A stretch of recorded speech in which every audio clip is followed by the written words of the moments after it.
Hello मेरे प्यारे दोस्तों, नमस्कार। मैं बिहार दरोगा 1275 पोस्ट का मुख्य परीक्षा का हल प्रश्न पत्र करवाने जा रहा हूँ, ठीक है ना। आप लोग इसको ध्यान से सुनें और बार बार इसको रिवाइज करें, ठीक है ना। बार बार इस वीडियो को देखें, ठीक है ना, जिससे कि आपको मतलब बेनिफिट हो, ठीक है ना। ठीक है, तो अब हम स्टार्ट करते हैं, ठीक है ना। परीक्षा तिथि 25/2/2024, ठीक है।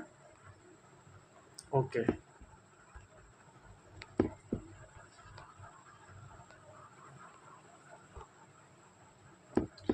अमनगढ़ बाघ रिजर्व किस राज्य में स्थित है? तो यूपी में है, ठीक है ना, उत्तर प्रदेश में है, ठीक है ना। अमनगढ़ बाघ रिजर्व उत्तर प्रदेश में स्थित है। यह उत्तर प्रदेश के बिजनौर जिले में है, ठीक है ना। बिजनौर जिले में स्थित है। वर्तमान में उत्तर प्रदेश में कुल 4 टाइगर रिजर्व हैं, ठीक है ना। अमनगढ़ बाघ रिजर्व, ठीक है ना, पीलीभीत बाघ रिजर्व, दुधवा बाघ रिजर्व और रानीपुर बाघ रिजर्व, ठीक है।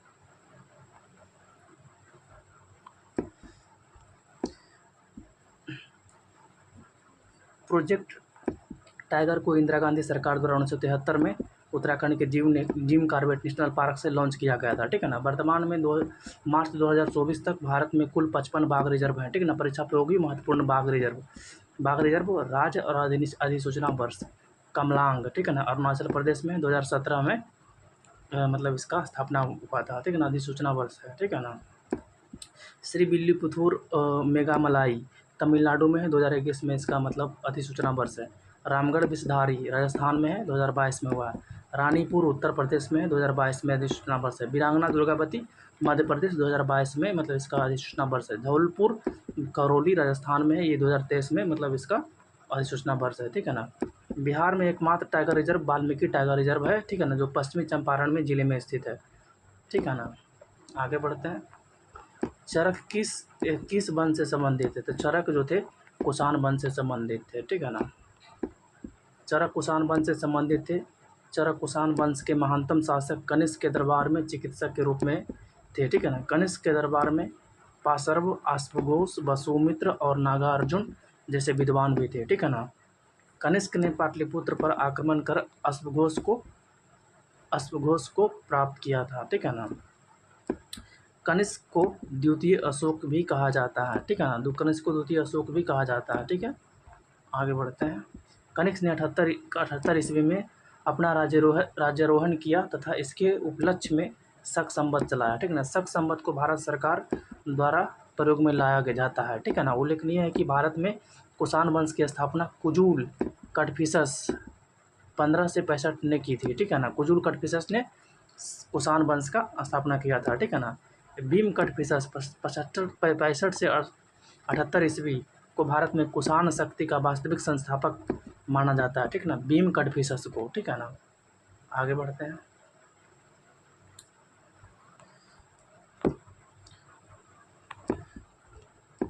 अयोध्या दीपोत्सव 2023 में कितने लाख दिए जलाकर विश्व रिकॉर्ड बनाया गया? तो 22 लाख प्लस दिए, ठीक है ना। अयोध्या दीपोत्सव 2023 में 22 लाख दिए जलाकर विश्व रिकॉर्ड बनाया गया। अयोध्या दीपोत्सव में 22.23 लाख दिए जलाए गए, ठीक है ना। इतनी बड़ी संख्या में दिए जलाने को लेकर अयोध्या ने गिनीज वर्ल्ड रिकॉर्ड कायम किया, ठीक है ना। इसको लेकर उत्तर प्रदेश के मुख्यमंत्री योगी आदित्यनाथ को सर्टिफिकेट भी सौंपा गया है, ठीक है ना। बिहार मानवाधिकार आयोग कब गठित हुआ? बिहार मानवाधिकार आयोग 2000 में गठित हुआ। 2000 में गठित हुआ। बिहार मानवाधिकार आयोग 2000 ईस्वी में गठित हुआ, ठीक है ना। बिहार मानवाधिकार आयोग का स्थापना 3 जनवरी 2000 को की गई थी, ठीक है ना। इसका पुनर्गठन 25 जून 2008 को किया गया, ठीक है ना। इस आयोग का कार्य राज्य में मानवाधिकार का संरक्षण करना है। बिहार मानवाधिकार आयोग के वर्तमान अध्यक्ष पटना हाईकोर्ट के सेवानिवृत्त न्यायाधीश अनंत मनोहर बदर है, ठीक है ना। राष्ट्रीय मानवाधिकार आयोग की स्थापना 12 अक्टूबर 1993 को हुई थी, ठीक है ना। B.R. अम्बेडकर ने डिप्रेस्ड क्लास एसोसिएशन की स्थापना कब किया था? डिप्रेस्ड क्लास एसोसिएशन की स्थापना 1930 में किया था। B.R. अम्बेडकर ने डिप्रेस्ड क्लास एसोसिएशन की स्थापना 1930 में किया। B.R. अम्बेडकर का जन्म 1891 में मध्य प्रदेश के महू जिले में एक अस्पृश्य जाति महार में हुआ था, ठीक है ना। इन्होंने मराठी भाषा में 1920 में मूक नायक, ठीक है ना, तथा 1927 में बहिष्कृत भारत, ठीक है ना, बहिष्कृत भारत नामक पत्रिका का प्रकाशन शुरू किया। अम्बेडकर ने वर्ष 1924 में बहिष्कृत हितकारी सभा, ठीक है ना, का निर्माण किया। ठीक है ना, 1927 में समाज समता संघ स्थापित किया। 1936 में इंडिपेंडेंट लेबर पार्टी का गठन किया। ठीक है ना, 1942 में all India schedule caste federation की स्थापना की। ठीक है ना, B.R. अम्बेडकर को लंदन में हुए तीनों गोलमेज सम्मेलन में 1930 से 32 में अछूतों के प्रतिनिधि के रूप में बुलाया गया था। अम्बेडकर को संविधान सभा में प्रारूप समिति का अध्यक्ष बनाया गया था। ठीक है ना, प्रारूप समिति का अध्यक्ष बनाया गया था। उपराष्ट्रपति को पद से कैसे हटाया जाता है? उपराष्ट्रपति को पद से हटाया जाता है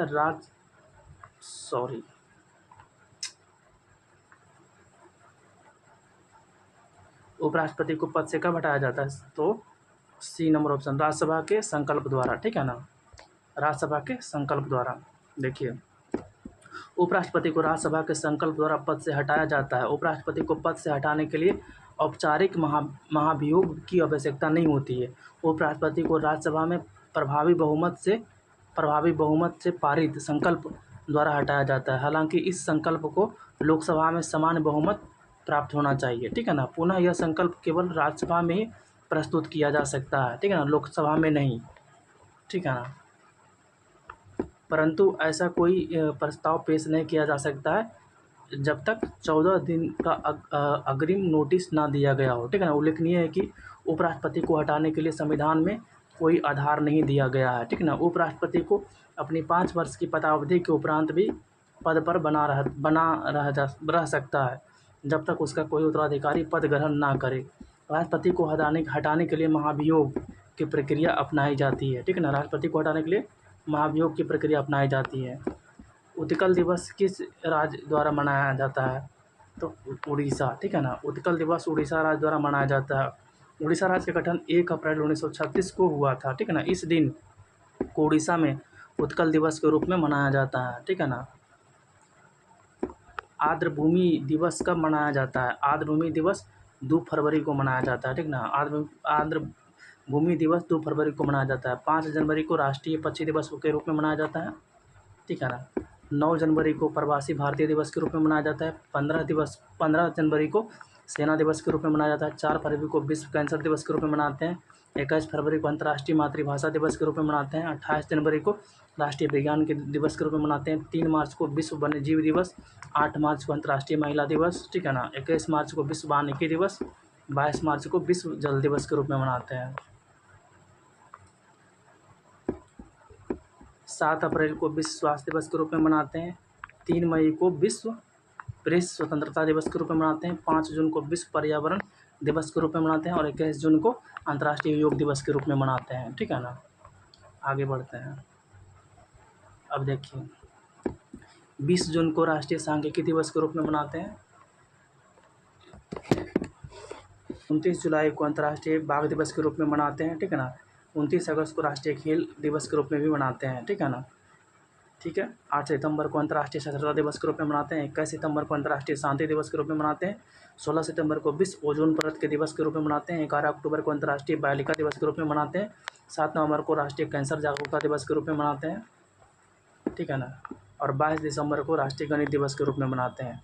सबसे बड़ा अशोक चक्र कहाँ स्थापित किया गया था? सबसे बड़ा अशोक चक्र टोपरा कला में मतलब किया गया था। सबसे बड़ा अशोक चक्र टोपरा कला में स्थापित किया गया। ठीक ना, देश का सबसे बड़ा 30 फीट अशोक चक्र हरियाणा के यमुनानगर जिले के टोपरा कला गांव में, ठीक है ना, टोपरा कला गांव में वर्ष 2018 में स्थापित किया गया था। इसकी ऊंचाई है 30 फीट, वजन है 6 टन।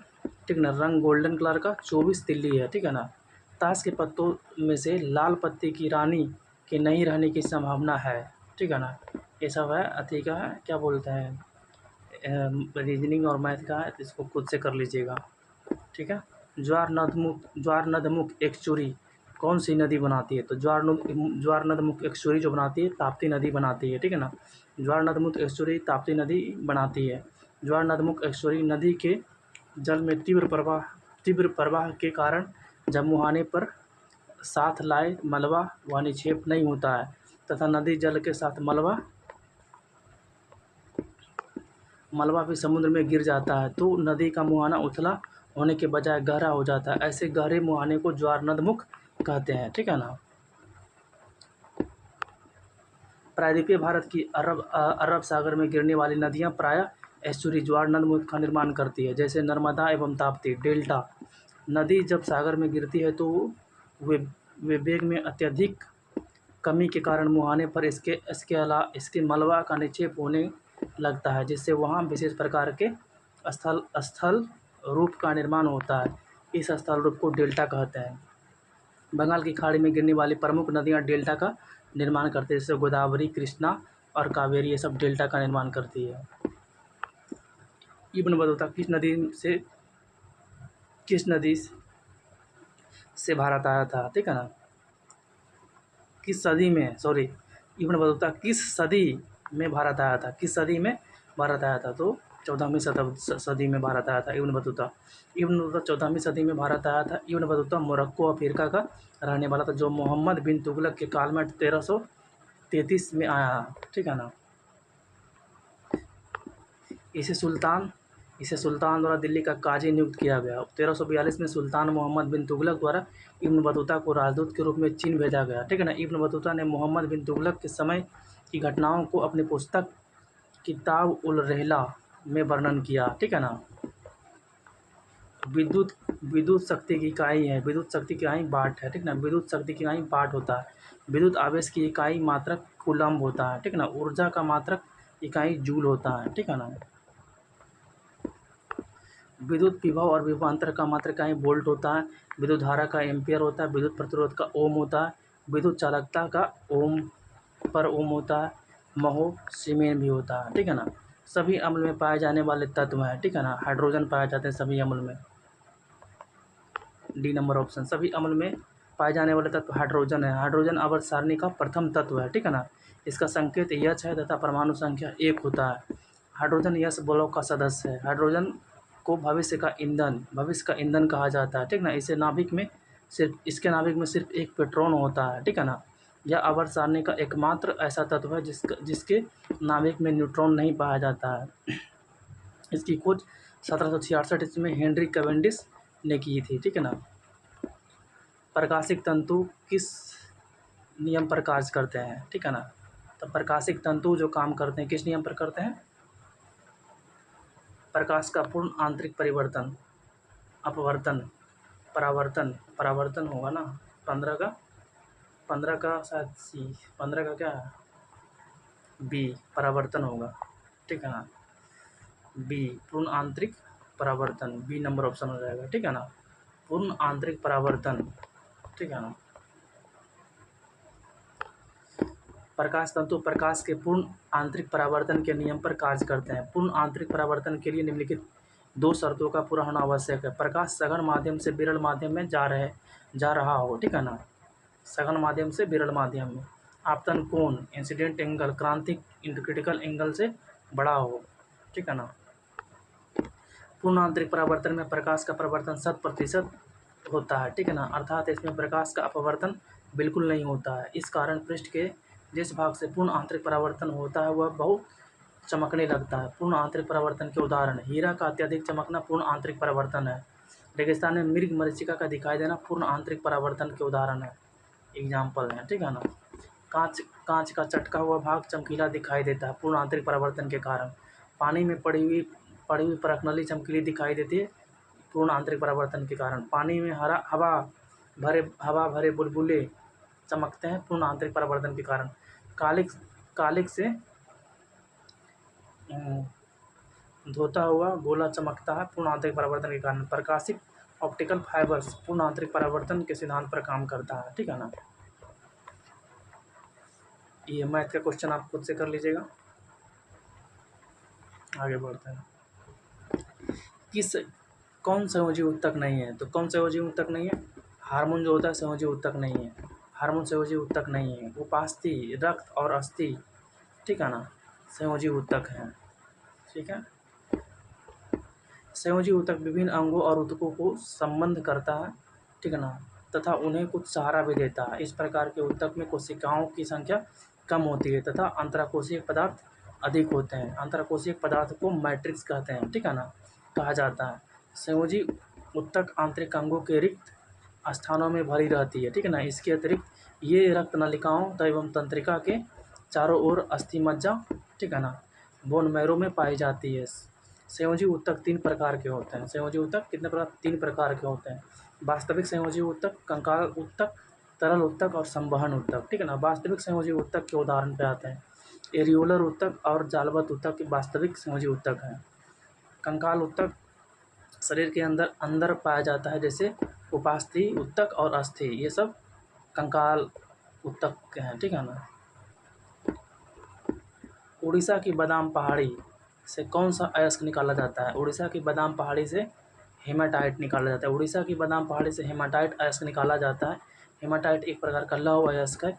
यह लाल एवं भूरे रंग का होता है। इसमें धातु का अंश 60% से 70% के बीच होता है, ठीक है ना, हेमाटाइट में। भारत के अधिकतर लगभग 58% लौह अयस्क इसी श्रेणी का है, ठीक है ना। यह मुख्यतः सिंहभूम झारखंड में, मयूरभंज, क्योंझर सुंदरगढ़ उड़ीसा, ठीक है ना, कर्नाटक गोवा आदि में पाया जाता है, ठीक है ना। उड़ीसा में उच्च कोटि का हेमाटाइट किस्म का लौह अयस्क मयूरभंज और केंदुझर जिलों में बादाम पहाड़ी से निकाला जाता है, ठीक ना। भारत में 4 प्रकार के लौह अयस्क पाए जाते हैं, ठीक है ना। मैग्नेटाइट, हेमाटाइट, लिमोनाइट और सीडेराइट। मैग्नेटाइट सर्वोत्तम किस्म का लौह अयस्क है। इसमें धातु की मात्रा 72% तक होती है, ठीक है ना।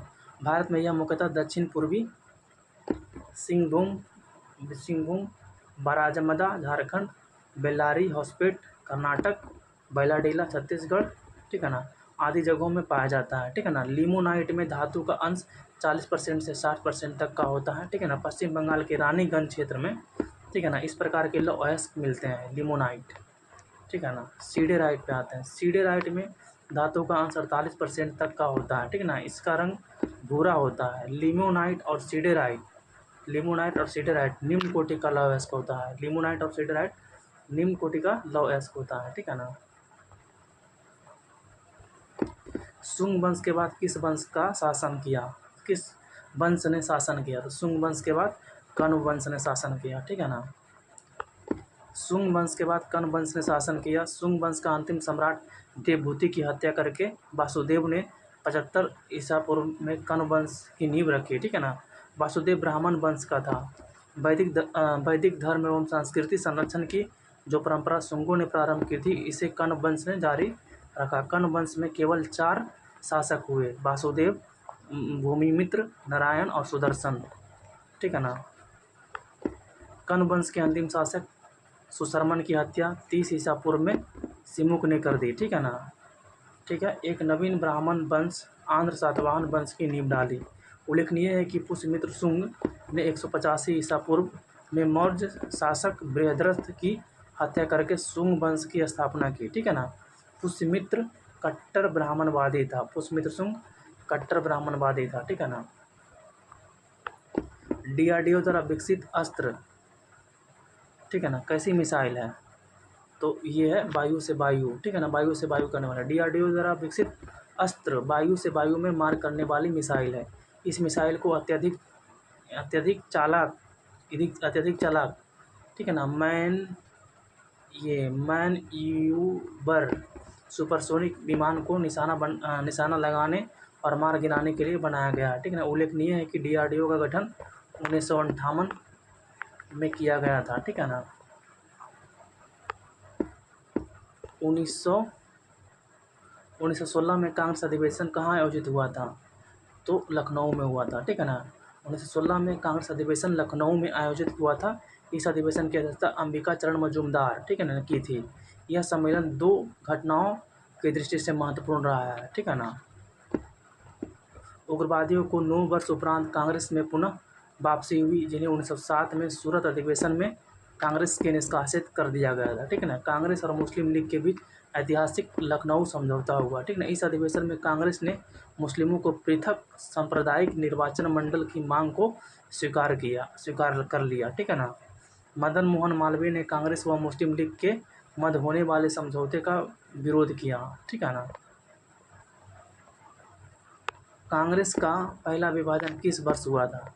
तो कांग्रेस का पहला विभाजन जो हुआ था वो हुआ था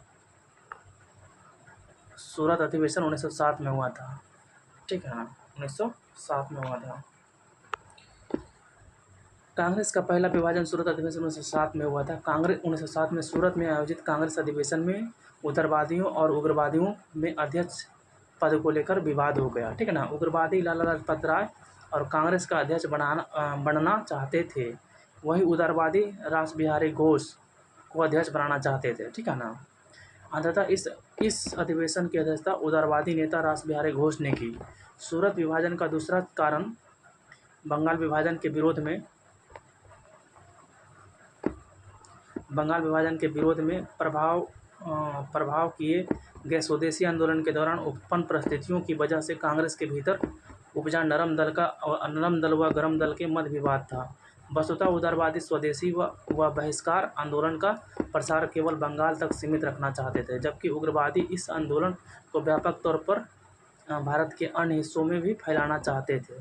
साथ ही उग्रवादी केवल विदेशी माल के बहिष्कार से संतुष्ट नहीं थे, बल्कि वे भी चाहते थे कि ब्रिटिश सरकार को किसी तरह का सहयोग ना दिया जाए, ठीक है ना।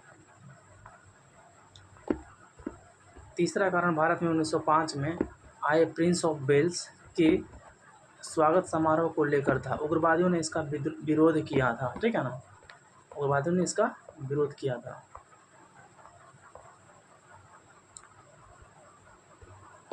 एक अन्य अधिवेशन के स्थान को लेकर भी था। उग्रवादी चाहते थे कि 1907 के कांग्रेस अधिवेशन में नागपुर में हो, वहीं उदारवादी चाहते थे 1907 का कांग्रेस अधिवेशन सूरत में हो, ठीक है ना, सूरत में हो। इन विवादों के परिणाम स्वरूप सूरत में कांग्रेस की पहला विभाजन हुआ। उल्लेखनीय है कि कांग्रेस का दूसरा विभाजन 1918 में बम्बई में हुआ था। यह विशेष अधिवेशन था जिसकी अध्यक्षता हसन इमाम ने की थी, ठीक है ना। बिहार के निम्नलिखित जिलों में उत्तर से दक्षिण व्यवस्थित करें, ठीक है ना, उत्तर से दक्षिण व्यवस्थित करें, तो इसका ऑप्शन हो जाएगा बी नंबर ऑप्शन हो जाएगा, ठीक है ना। 1 2 3 4 गोपालगंज, सिवान, ठीक है ना, बक्सर और रोहतास, ठीक है, ये हो जाएगा बी नंबर ऑप्शन हो जाएगा। बिहार के ऊपर देख लीजिए निम्न प्रकार गोपालगंज, सिवान, बक्सर, रोहतास, इसका देखना है तो देख लीजिए। आगे बढ़ते हैं। बिहार में कुल 38 जिले हैं। 38वां जिला अरवल है।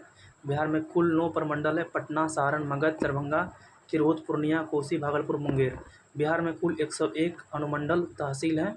बिहार में 534 प्रखंड हैं, ठीक है ना, 534 प्रखंड है। बिहार का सर्वाधिक गर्म जिला गया है। बिहार का सर्वाधिक ठंडा जिला गया है, ठीक है ना, सर्वाधिक ठंडा जिला गया है। बिहार का सबसे कम वर्षा वाला जिला औरंगाबाद है। बिहार का सर्वाधिक वर्षा वाला जिला किशनगंज है, सबसे कम वाला औरंगाबाद है। और देखते हैं, ठीक है, विषम चुने, ठीक है ना, तो बी नंबर का दर्जी, नाई, लोहर बढ़ई जातिगत पेशा है, ठीक है ना, जबकि दर्जी जातिगत पेशा नहीं है, अर्थात दर्जी विषम है, ठीक है ना, दर्जी विषम है। लकड़ी, फर्नीचर, गेहूँ, सब रीजनिंग का क्वेश्चन है, खुद से देख लीजिएगा।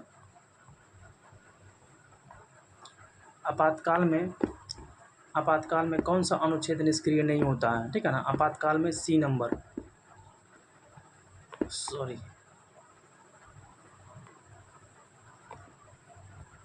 आपातकाल में कौन सा अनुच्छेद निष्क्रिय नहीं होता है, ठीक है ना, सी नंबर हो जाएगा। अरे यार ऐसे क्या हो रहा है, ठीक है ना, आपातकाल में अनुच्छेद 20 और 21 निष्क्रिय नहीं होता है, ठीक है ना। संविधान के भाग 18 में, ठीक है ना, अनुच्छेद 352 से 360 तक आपातकालीन प्रावधान उल्लेखित हैं। 352 से 360 अनुच्छेद 18 में, ठीक है ना। यह प्रावधान केंद्र को किसी भी असामान्य स्थिति में प्रभावी रूप से निपटने में सक्षम बनाते हैं। आपातकालीन स्थिति में केंद्र सरकार सर्वशक्तिमान हो जाती है तथा सभी राज्य केंद्र व पूर्ण नियंत्रण में आ जाते हैं। ये संविधान में औपचारिक संशोधन किए बिना ही संघीय ढांचे को एकात्मक ढांचे में परिवर्तित कर देते हैं, ठीक ना। संविधान में 3 प्रकार के आपातकाल को निर्दिष्ट किया गया है, ठीक है ना। अनुच्छेद 352, ठीक है ना, युद्ध, बाह्य आक्रमण, सशस्त्र विद्रोह के कारण लगाया जाता है, इसे राष्ट्रीय आपातकाल बोलते हैं, 352 को के नाम से जाना जाता है। अनुच्छेद 356, राज्यों में संवैधानिक तंत्र की विफलता के कारण लगाया जाता है, ठीक है ना। इसे 2 अन्य नामों से भी जाना जाता है, राज्य आपातकाल और संवैधानिक आपातकाल, ठीक है ना। अब होता है 360, अनुच्छेद 360, वित्तीय स्थायित्व अथवा साख के खतरे के कारण लगाया जाता है, इसे वित्तीय आपातकाल कहा जाता है। राष्ट्रीय आपातकाल का मूल अधिकारों पर निम्न प्रभाव पड़ता है। अनुच्छेद 358 के अनुसार जब राष्ट्रीय आपातकाल की उद्घोषणा की जाती है तो अनुच्छेद 19, ठीक है ना, द्वारा प्रदत्त 6 मूल अधिकार स्वतः ही निलंबित हो जाते हैं। 358 के तहत ये है, ठीक है ना। 359 में क्या कहता है, जो 359 मूल अधिकारों का निलंबन स्वतः नहीं करता, ठीक है ना, स्वतः नहीं करता, यह राष्ट्रपति को शक्ति देता है कि वह मूल अधिकारों के निलंबन को लागू करे, ठीक है ना। अर्थात अनुच्छेद 359 के अंतर्गत मूल अधिकार नहीं अपितु उनका लागू होना निलंबित होता है, ठीक है ना। मूल अधिकार नहीं, बिल्कुल उनका लागू होना निलंबित होता है, ठीक है ना। वास्तविक रूप से ये अधिकार जीवित रहते हैं, केवल इनका उपचार निलंबित होता है, ठीक है ना। यह निलंबन उन्हीं मूल अधिकारों से संबंधित होता है, ठीक है ना, जो राष्ट्रपति के आदेश में वर्णित होते हैं। उल्लेखनीय है कि अनुच्छेद 20 और 21 द्वारा प्रदत्त मूल अधिकार किसी भी दशा में राष्ट्रीय आपातकाल में भी निलंबित नहीं होते हैं, ठीक है ना। 20 और 21 जो होते हैं ये राष्ट्रीय आपातकाल के दौरान भी क्या होते हैं, निलंबित नहीं होते हैं, ठीक है ना। 20 और 21। कोलकाता का सहयोगी बंदरगाह कौन है, तो कोलकाता का सहयोगी बंदरगाह जो है हल्दिया है, ठीक है ना। कोलकाता का सहयोगी बंदरगाह हल्दिया है। पश्चिमी बंगाल में हुगली नदी के मुहाने पर हल्दिया बंदरगाह का विकास किया गया है। यह कोलकाता बंदरगाह के भार को कम करता है तथा उन बड़े बड़े जहाज़ों का आश्रय स्थल जो कोलकाता तक नहीं पहुंच पाते हैं, ठीक है ना। पेट्रोलियम पदार्थ के व्यापार हेतु बंदरगाह का विशिष्ट महत्व है। भारत के प्रमुख बंदरगाह निम्नलिखित हैं, ठीक है ना। आगे देखते हैं। कांडला, इस बंदरगाह का निर्माण गुजरात के कच्छ जिले में कच्छ की खाड़ी 1930 में किया गया था, ठीक है ना। इसका पोताश्रय प्राकृतिक एवं सुरक्षित है, ठीक है ना। इसे मुक्त व्यापार क्षेत्र फ्री ट्रेड जोन बनाया गया है, ठीक ना। पेट्रोलियम उत्पाद के आयात हेतु यह बंदरगाह प्रसिद्ध है। मुंबई बंदरगाह सालसट द्वीप में प्राकृतिक कटान में स्थित है, ठीक ना। इसका पोताश्रय प्राकृतिक एवं सुरक्षित है। पेट्रोलियम, खाद्यान्न, सूती, ऊनी वस्त्र, चमड़ा, यात्री परिवहन की दृष्टि से इस बंदरगाह का विशेष महत्व है। यहाँ मुक्त व्यापार क्षेत्र स्थापित किया गया है, ठीक है ना। नावा सेवा बंदरगाह, यह जवाहरलाल नेहरू बंदरगाह नवी मुंबई में पनवेल के पास इस बंदरगाह का विकास मुंबई बंदरगाह के भार को कम करने के उद्देश्य से किया गया है, ठीक ना। यह देश का आधुनिकतम बंदरगाह है, ठीक है ना।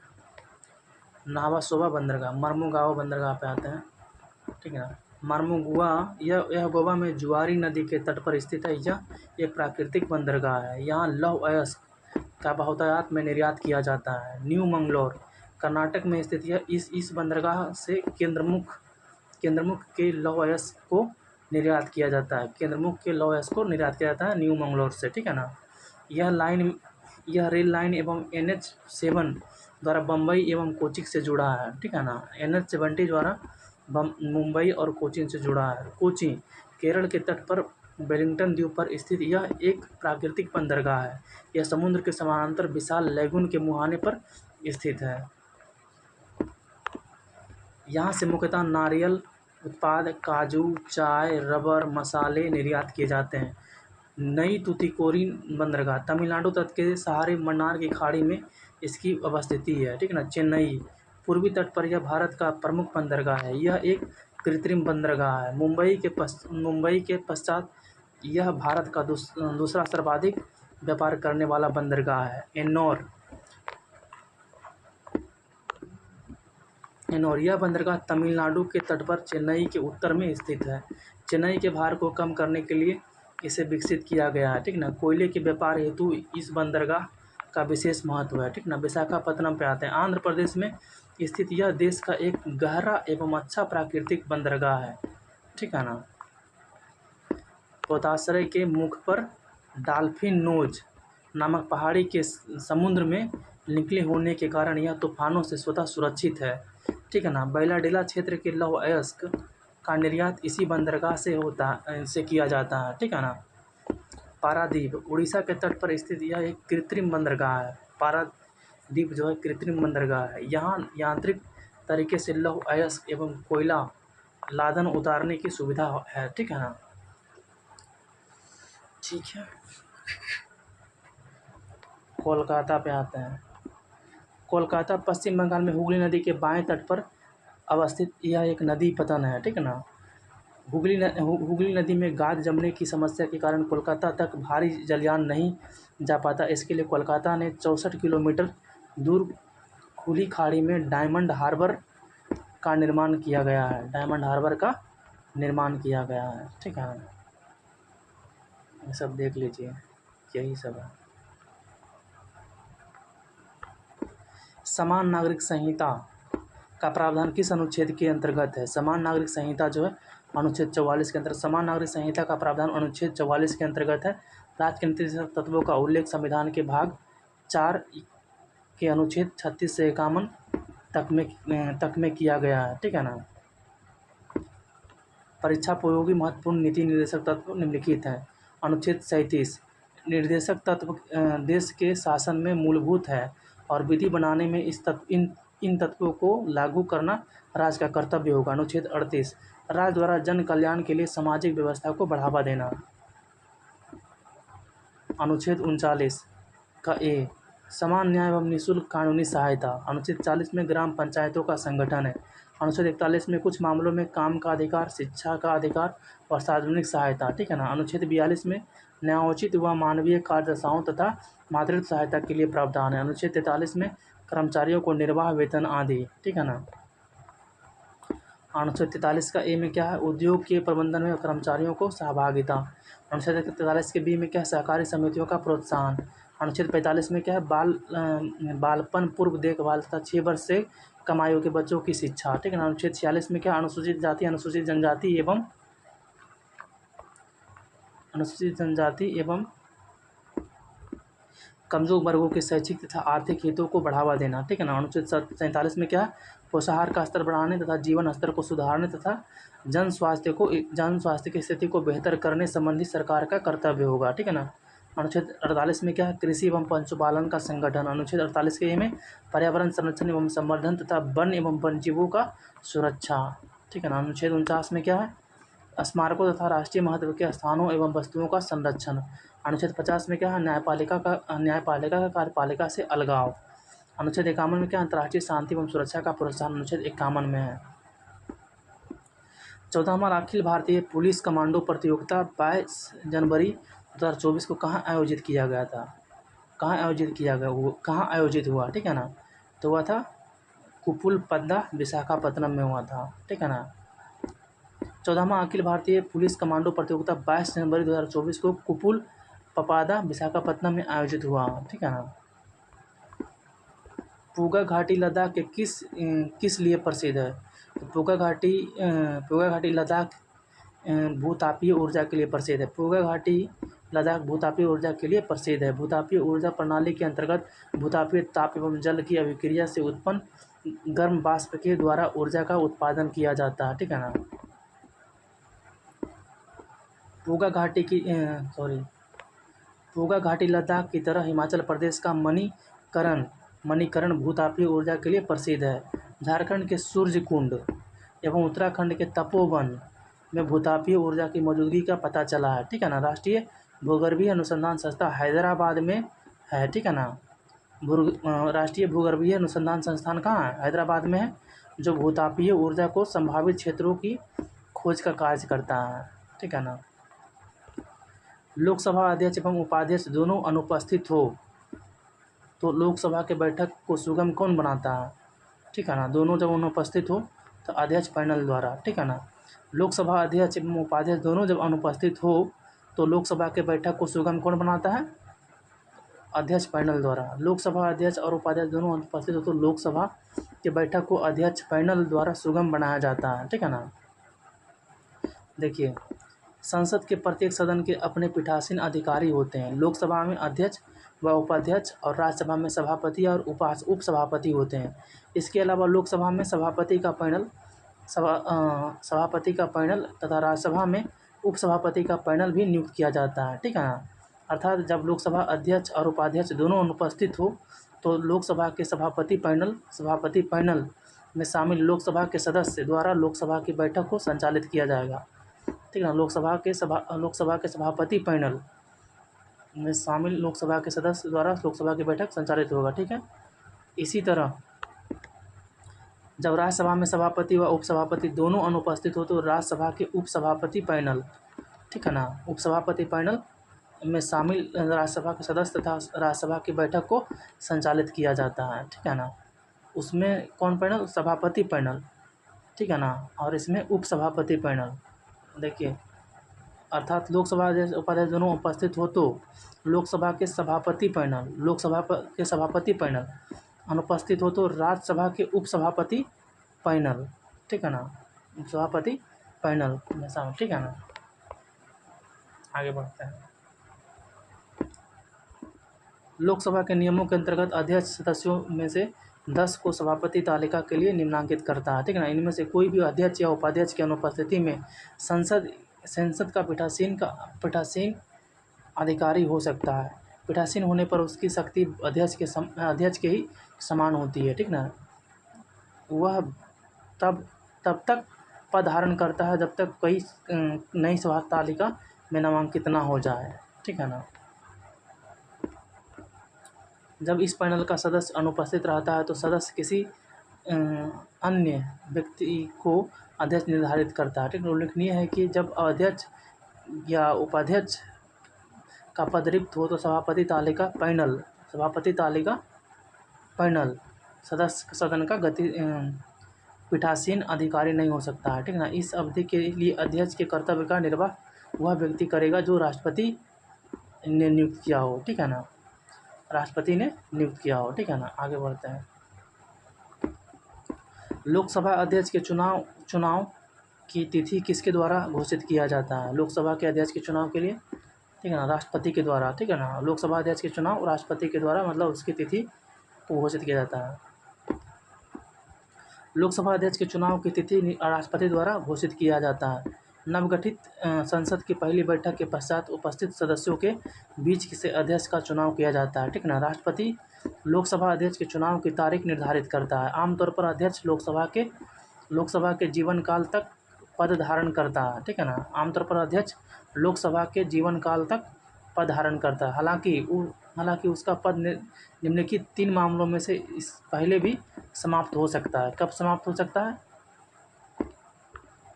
यदि वह सदन का सदस्य नहीं रहता है, ठीक है ना। यदि वह उपाध्यक्ष को संबोधित अपने हस्ताक्षर सहित लेख द्वारा पद त्याग करे, ठीक है ना। यदि लोकसभा के तत्कालीन समस्त सदस्य बहुमत यानी प्रभावी बहुमत से पारित संकल्प द्वारा इसके पद से हटाए, ठीक है ना, ठीक है। हालांकि ऐसे संकल्प तब तक प्रस्तावित नहीं किया जाएगा जब तक कि इस संकल्प को प्रस्तावित करने के आशय की कम से कम 14 दिन का पूर्व सूचना ना दे दी गई हो, ठीक है ना, ठीक है। जब अध्यक्ष को हटाने के लिए संकल्प विचाराधीन है तो अध्यक्ष पीठासीन नहीं होगा, किंतु इसे लोकसभा में बोलने और उसकी कार्यवाही में भाग लेने का अधिकार होगा। ऐसी स्थिति में उसे मत देने का भी अधिकार होगा, परंतु मतों के बराबर होने की दशा में मत देने का अधिकार नहीं होगा, ठीक है ना। कोयला भंडारण में प्रथम राज्य कौन है? झारखंड है। कोयला भंडारण में प्रथम राज्य झारखंड है। कोयला के संचित भंडार का क्रम राज्यभर, ठीक है ना, ये है झारखंड, उड़ीसा, छत्तीसगढ़, पश्चिम बंगाल और मध्य प्रदेश।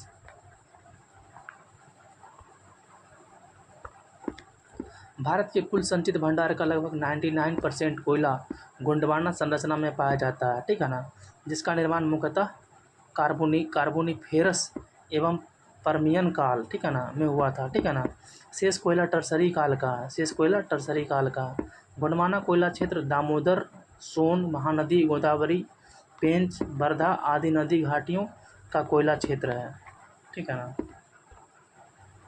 टर्सरी कोयला क्षेत्र मेघालय, अरुणाचल प्रदेश, उत्तरी असम, जम्मू कश्मीर, कालाकोट क्षेत्र, ठीक ना। कोयला उत्पादन का क्रम सबसे ज़्यादा छत्तीसगढ़ करता है, उसके बाद उड़ीसा करता है, उसके बाद झारखंड करता है, उसके बाद मध्य प्रदेश, उसके बाद तेलंगाना करता है, ठीक है ना। सोशल कॉन्ट्रैक्ट किसके द्वारा लिखा गया है? सोशल कॉन्ट्रैक्ट किसके द्वारा लिखा गया है? रूसो के द्वारा लिखा गया है। सोशल कॉन्ट्रैक्ट रूसो द्वारा लिखा गया है। रूसो ने अपनी प्रसिद्ध पुस्तक सोशल कॉन्ट्रैक्ट सामाजिक अनुबंध की रचना 1762 ईस्वी में किया था। इस पुस्तक में यह प्रसिद्ध वाक्य कहा गया है, मनुष्य स्वतंत्र पैदा होता है और वह सब जगह जंजीरों से जकड़ा है, ठीक है ना। रूसो का पूरा नाम ज्यां जाक रूसो था, ठीक है ना। मॉन्टेस्क्यू फ्रांस का एक प्रसिद्ध राजनीतिक विचारक था। इसने शक्ति का पृथक्करण सिद्धांत दिया था। इसका प्रसिद्ध पुस्तक द स्पिरिट ऑफ लॉ है, ठीक है ना। दिदरो फ्रांस राजनीतिक विचारक था, ठीक है ना। कौन सा स्थान पूर्वी तट पर स्थित है? तो तूतीकोरिन, ठीक है ना। तूतीकोरिन पूर्वी तट पर स्थित है। तूतीकोरिन तमिलनाडु में स्थित है। कोल्लम केरल में है। यहाँ अष्टमुदी बैकवाटर्स पश्चजल स्थित है, ठीक है ना। एर्नाकुलम भी केरल में है। यह मरीन ड्राइव के लिए प्रसिद्ध है। कोचीन केरल में स्थित है। इसे अरब सागर में रानी कहा जाता है, ठीक ना। 92वां संविधान संशोधन 2003 द्वारा 8वीं अनुसूची में कौन सी भाषा जोड़ी गई, ठीक है ना? तो संथाली जोड़ी गई थी। 92वां संविधान संशोधन संथाली जोड़ी गई थी। 92वां संविधान संशोधन 2003 द्वारा 8वीं अनुसूची में संथाली भाषा जोड़ी गई थी, ठीक ना। 92वां संविधान संशोधन 2003 द्वारा संविधान के 8वीं अनुसूची में 4 नई भाषा जोड़ी गई थी। बोडो, डोंगरी, मैथिली और संथाली जोड़ी गई।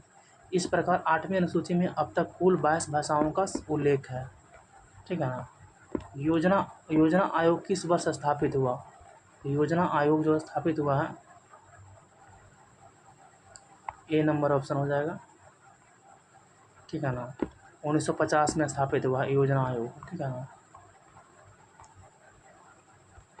योजना आयोग की स्थापना 1950 में हुआ था। योजना आयोग एक गैर संवैधानिक निकाय था। इसका गठन स्थापना 15 मार्च 1950 को हुआ था, ठीक है ना।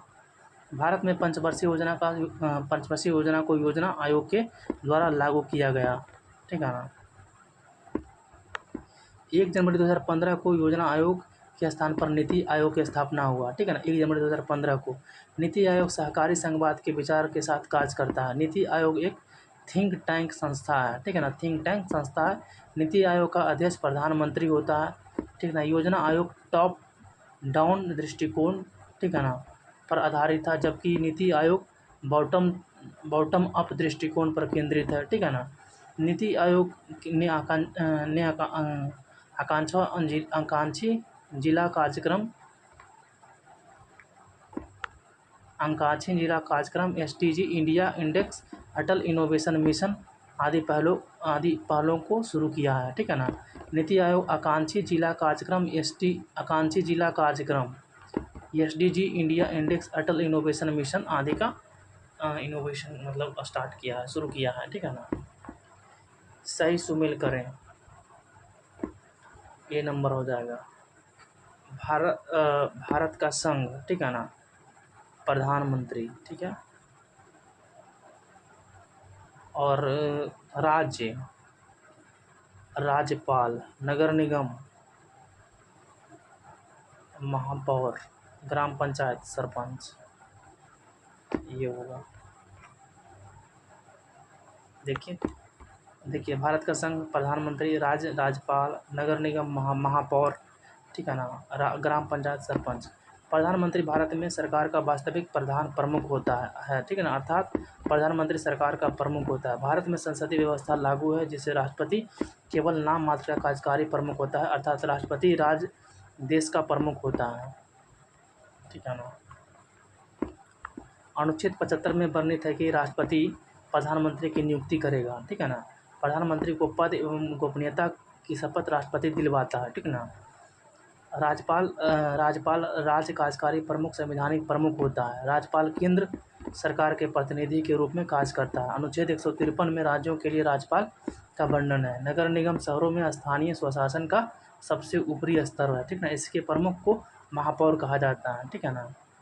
74वें संविधान संशोधन 1992 द्वारा शहरी स्थानीय स्वशासन को संवैधानिक दर्जा दिया गया, ठीक है ना। 74वें संविधान संशोधन 1992 को ग्राम पंचायत गाँवों में स्थानीय स्वशासन से संबंधित इनका प्रमुख सरपंच कहा जाता है। 73वें संविधान संशोधन 1992 द्वारा ग्रामीण स्थानीय स्वशासन को संवैधानिक दर्जा दिया गया, ठीक है ना। ये मैथ का क्वेश्चन है एपी का, उसको आप खुद से कर लीजिएगा। जीआई टैग किस संस्था द्वारा प्रदान किया जाता है? जीआई टैग दिया जाता है डब्ल्यूटीओ के द्वारा। जीआई टैग डब्ल्यूटीओ विश्व व्यापार संगठन द्वारा प्रदान किया जाता है, ठीक है ना। जीआई टैग भौगोलिक संकेत है, एक ऐसा नाम या चिन्ह होता है, ठीक है ना, जिसका उपयोग उन विशेष उत्पादों पर किया जाता है जो किसी विशिष्ट भौगोलिक स्थान या मूल से संबंधित होते हैं, ठीक है ना। जीआई टैग उत्पाद को वैश्विक स्तर पर पहचान दिलाता है तथा उत्पाद को दूसरे द्वारा नकल या अनुकरण करने से भी बचाता है, ठीक है ना। एक पंजीकृत जीआई टैग 10 वर्षों के लिए वैध है, ठीक है ना। जीआई टैग डब्ल्यूटीओ और टीआरआई ट्रिप्स बौद्धिक संपदा अधिकार के व्यापार संबंधित पहलुओं समझौतों द्वारा विनियमित और निर्देशित है, ठीक है ना। डब्ल्यूटीओ विश्व व्यापार संगठन की स्थापना 1 जनवरी 1995 को किया गया। डब्ल्यूटीओ को 1995 में गैट, ठीक है ना, GATT गैट के स्थान पर अपनाया गया, ठीक है ना। गैट जो है, गैट की स्थापना 1947 में हुआ था, ठीक है ना, 1947 में हुआ था। डब्ल्यूटीओ वर्ल्ड ट्रेड ऑर्गेनाइजेशन की स्थापना, ठीक है ना, माराकेश समझौता 1994 के परिणाम स्वरूप किया गया, ठीक है। डब्ल्यूटीओ का मुख्यालय जेनेवा स्विट्जरलैंड है, ठीक है ना। भारत डब्ल्यूटीओ का संस्थापक सदस्य गैट से ही है, ठीक है ना। बक्सर के युद्ध के समय दिल्ली के शासक कौन था? तो शाह आलम था, ठीक है ना। कौन था? सॉरी,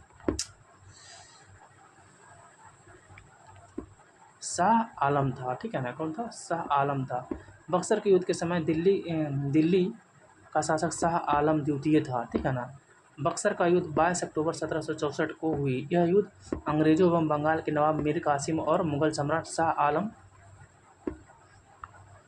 आलम द्वितीय तथा अवध का नवाब शुजाउद्दौला के संयुक्त सेना के बीच हुआ। इसमें हेक्टर मुंडू के नेतृत्व में अंग्रेजी सेना विजय हुई, ठीक ना। बक्सर के युद्ध में बंगाल, बिहार, उड़ीसा पर कंपनी का पूर्ण प्रभुत्व स्थापित कर दिया, ठीक है ना। बक्सर के युद्ध के समय बंगाल का गवर्नर बेंगसी टाट था तथा दिल्ली भारत का नवाब का शासक शाह आलम द्वितीय था, ठीक है ना। मई 1765 में क्लाइव दूसरी बार बंगाल का गवर्नर बनकर आया, ठीक है ना। 12 अगस्त 1765 को रॉबर्ट क्लाइव ने मुगल बादशाह शाह आलम से इलाहाबाद की संधि किया, ठीक है ना। 16 अगस्त 1765 को रॉबर्ट क्लाइव ने अवध के नवाब शुजाउद्दौला से इलाहाबाद की द्वितीय संधि किया, ठीक है ना। अध्यक्षात्मक सरकार की विशेषता क्या है, ठीक है ना। तो बी और सी दोनों सही है, ठीक है ना। स्वतंत्र कार्यपालिका होना चाहिए और शक्ति का विभाजन होना चाहिए, ठीक है ना। अब आगे बढ़ते हैं।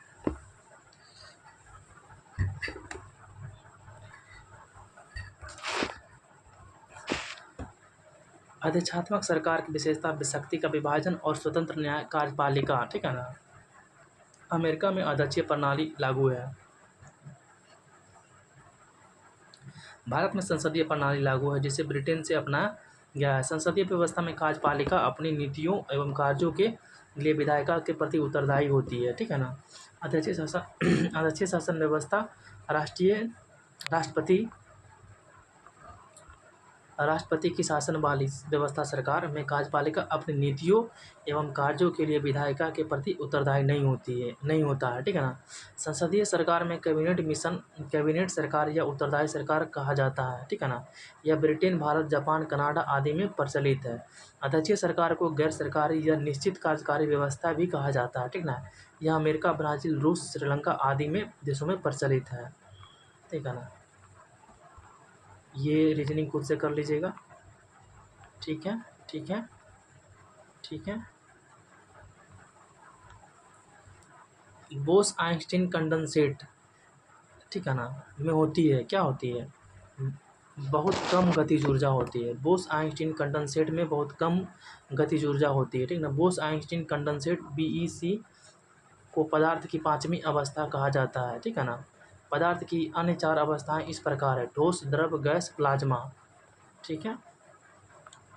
देखिए 1920 में भारतीय भौतिक वैज्ञानिक सत्येंद्र नाथ बोस ने पदार्थ की पांचवी अवस्था के लिए कुछ गणनाएं की थी। उन गणनाओं के आधार पर अल्बर्ट आइंस्टीन ने पदार्थ की एक नई अवस्था की भविष्यवाणी की, जिसे बोस आइंस्टीन कंडेंसेट, ठीक है ना, कहा गया। समान वायु के घनत्व के 1/100वें भाग को बहुत ही कम तापमान पर ठंडा करने से BEC तैयार होता है, ठीक है ना। बोस आइंस्टीन कंडेंसेट का निर्माण तब होता है जब किसी तत्व के परमाणु को परम शून्य ताप 0 डिग्री केल्विन या 273 डिग्री सेंटीग्रेड पर ठंडा किया जाता है, ठीक ना। ब्रह्मांड का 96% हिस्सा प्लाज्मा से बना है, ठीक है ना। ब्रह्मांड का 96% प्लाज्मा से बना है। बोस आइंस्टीन कंडेंसेट से अंतरिक्ष के डार्क एनर्जी के विषय में जानकारी प्राप्त होती है, ठीक है ना। रीजनिंग है, इसको खुद से कर लीजिएगा। मुंगेर जिला से किस जिले को स्थलीय सीमा नहीं लगती है? किस जिले की स्थलीय सीमा नहीं लगती है? तो मधेपुरा, ठीक है ना, मधेपुरा। मुंगेर जिला से मधेपुरा जिला की स्थलीय सीमा नहीं लगती है। मुंगेर से सीमा साझा करने वाले जिले बांका, जमुई, लखीसराय, बेगूसराय, खगड़िया, भागलपुर है, ठीक है ना। मुंगेर से पूरा पाषाण एवं मध्य पाषाण काल के छोटे उपकरण प्राप्त हुए हैं। बिहार भारत के पूर्व में स्थित एक राज्य है।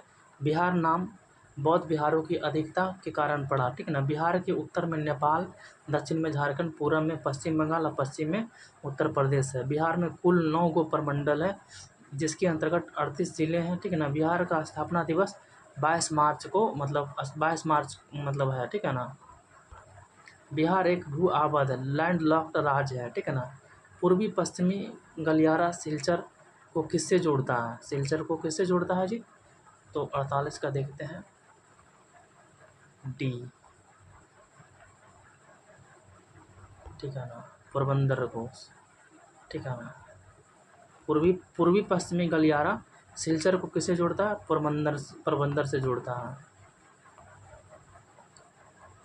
आगे बढ़ते हैं। पूर्वी पश्चिमी गलियारा सिलचर से पोरबंदर को जोड़ता है, ठीक है ना। उत्तर दक्षिणी गलियारा कॉरिडोर द्वारा श्रीनगर को कन्याकुमारी से जोड़ा गया है, ठीक है ना। उत्तर दक्षिणी कॉरिडोर तथा पूर्व पश्चिमी कॉरिडोर एक दूसरे को झांसी में काटती है, ठीक है ना।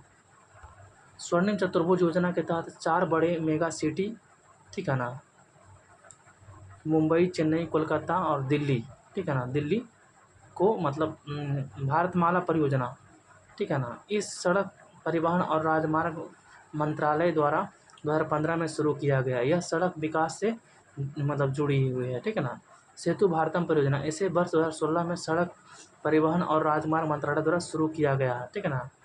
इसका उद्देश्य NH राष्ट्रीय राजमार्गों को सुरक्षित और निर्बाध बनाने, रेलवे क्रॉसिंग से मुक्त करना है, ठीक है ना, रेलवे क्रॉसिंग से मुक्त करना है, ठीक है ना। सेतु भारतम परियोजना, भारतमाला परियोजना भी सड़क मार्ग मंत्रालय का है, ठीक है ना। स्वर्णिम चतुर्भुज उत्तर प्रदेश को झांसी में काटता है, पूर्व पश्चिम गलियारा और उत्तर दक्षिण गलियारा, ठीक है ना।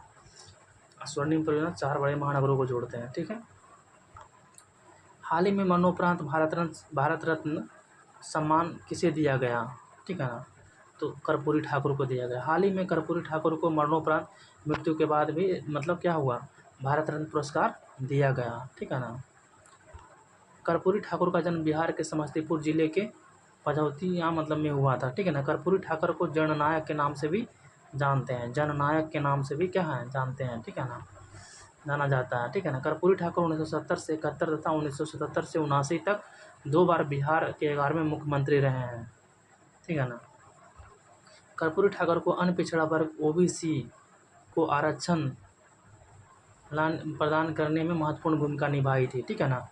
अपने मुख्यमंत्री कार्यकाल में 1977 से 1979 के दौरान, ठीक है ना, ओबीसी के आरक्षण के लिए मुंगेरी लाल आयोग की सिफारिशों को मतलब लागू किया था, ठीक है ना, मुंगेरी लाल आयोग, ठीक है ना। वर्ष 2024 में पांच प्रमुख व्यक्तियों को भारत रत्न प्रदान किया गया था, जो अब तक का सर्वाधिक है। कर्पूरी ठाकुर को MS स्वामीनाथन को, PV नरसिम्हा राव को दिया गया था, ठीक है ना, और लाल कृष्ण आडवाणी को दिया गया था, चौधरी चरण सिंह को दिया गया था, ठीक है ना।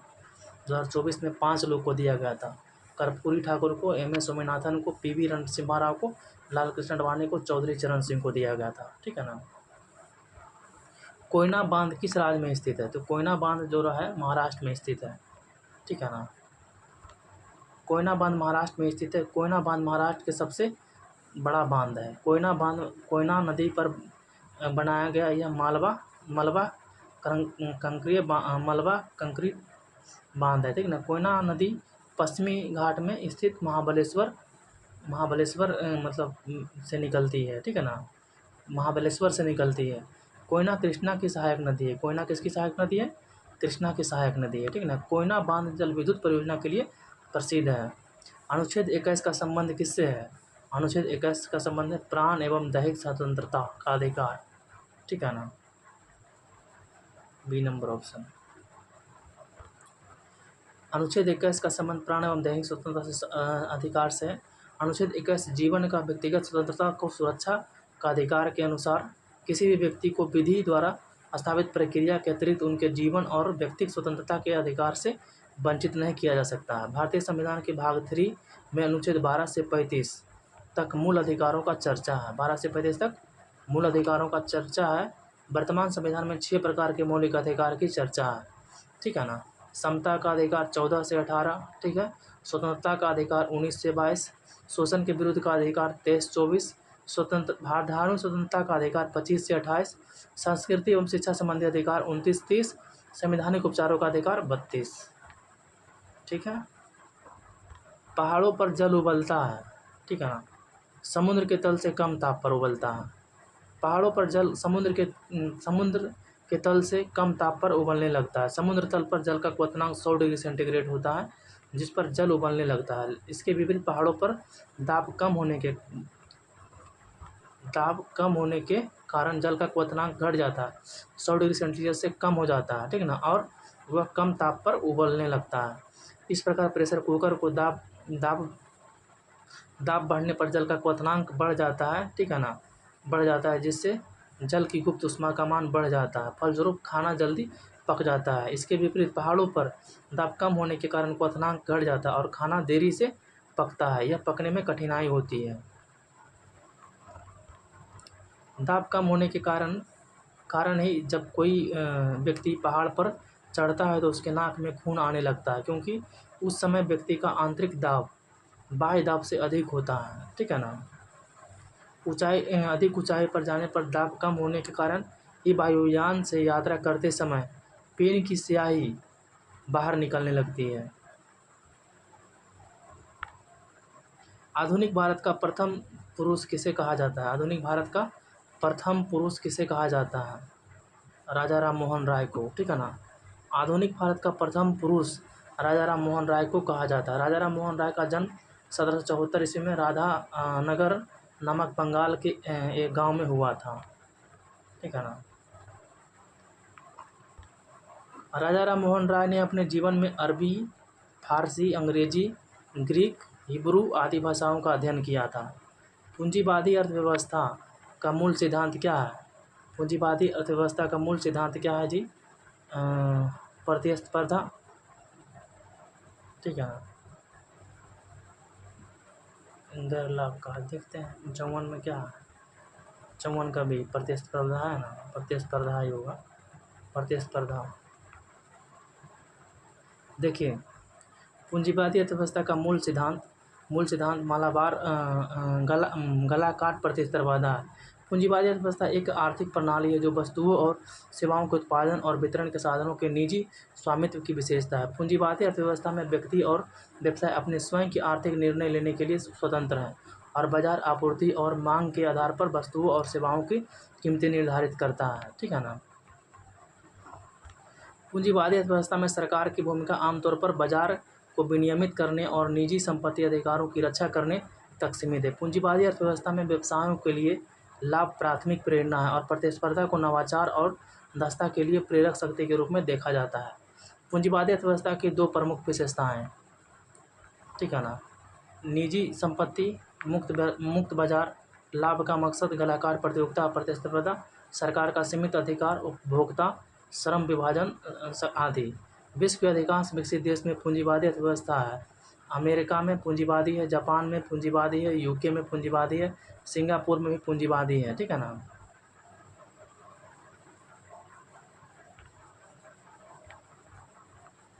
ठीक है। डीएनए प्रतिबंध में डीएनए खंडों को जोड़ने हेतु किस एंजाइम का प्रयोग होता है। ठीक है ना। डीएनए प्रतिबंधन में डीएनए खंडों को जोड़ने हेतु किस एंजाइम का प्रयोग होता है। तो लाइगेजेज। ठीक है ना, लाइगेजेज। डीएनए प्रतिबंध में डीएनए खंडों को जोड़ने हेतु लाइगेजेज का प्रयोग किया जाता है। डीएनए प्रतिबंध एंजाइमों के बड़े वर्ग से संबंधित है जिन्हें न्यूक्लियेज कहा जाता है। यह दो प्रकार के होते हैं, एक्सोन्यूक्लियेज और एंडोन्यूक्लियेज। ठीक है ना। एक्सोन्यूक्लियेज डीएनए के सिरों से न्यूक्लियोटाइड हटाते हैं। ठीक है ना। जबकि एंडोन्यूक्लियेज डीएनए के भीतर विशिष्ट स्थान पर कटौती करते हैं। ठीक है ना। प्रत्येक प्रतिबंधन एंडोन्यूक्लियेज डीएनए में विशिष्ट पैलिंडोमिक न्यूक्लियोटाइड अनुक्रमों को पहचानता है। एक ही प्रतिबंधन एंजाइम द्वारा काटने पर प्राप्त होने वाले डीएनए खंडों के समान प्रकार के चिपचिपे सिरे होते हैं। डीएनए लाइगेजेज की सहायता से आपस में जुड़ जाते हैं। ड्रीमेटियस किसका समकालीन था। ठीक ना। डिमेटियस किसका समकालीन था, तो सालिसुका का समकालीन था।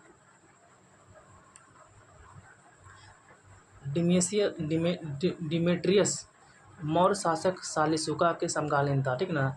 डिमेट्रियस प्रथम भारत पर आक्रमण या भारत की सीमा में प्रवेश करने वाला पहला इंडो ग्रीक शासक था। ठीक है ना। इसने 190 ईसा पूर्व भारत पर आक्रमण कर अफगान, पंजाब एवं सिंध के बहुत बड़े भाग पर अधिकार कर लिया। इसने 183 ईसा पूर्व के लगभग पंजाब के कुछ भाग को जीतकर सियालकोट को अपनी राजधानी बनाया। डिमेट्रियस ने भारतीय राजा को उपाधि धारण की और यूनानी तथा खरोष्टी दोनों लिपियों वाले सिक्कों चलवाए। ठीक है ना। डिमेट्रियस। राज्यपाल किसके लिए राष्ट्रपति को सिफारिश करता है, सही कोड को चुने। ठीक है ना। तो हो जाएगा मंत्रिपरिषद को भंग करने हेतु। ठीक है। फिर विधानसभा को भंग करने हेतु और राज्य में संविधान तंत्र को ठप होने पर। ठीक है ना। ठप होने पर क्या कर सकता है राज्यपाल, किसके लिए राष्ट्रपति को सिफारिश करता है, यही इसी के लिए, सी नंबर ऑप्शन के लिए। ठीक है ना।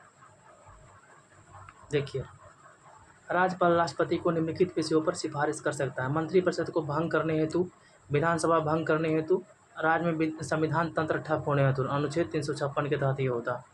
उच्च न्यायालय के न्यायाधीश को उसी प्रकार अपदस्थ किया जा सकता है जिस प्रकार उच्चतम न्यायालय के न्यायाधीश को हटाया जाता है।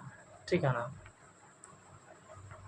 दिलवाड़ा का जैन मंदिर किस पर्वत पर स्थित है, माउंट आबू पर स्थित है। दिलवाड़ा का जैन मंदिर माउंट आबू पर्वत पर स्थित है। दिलवाड़ा मंदिर श्वेतांबर जैन मंदिरों का एक समूह है।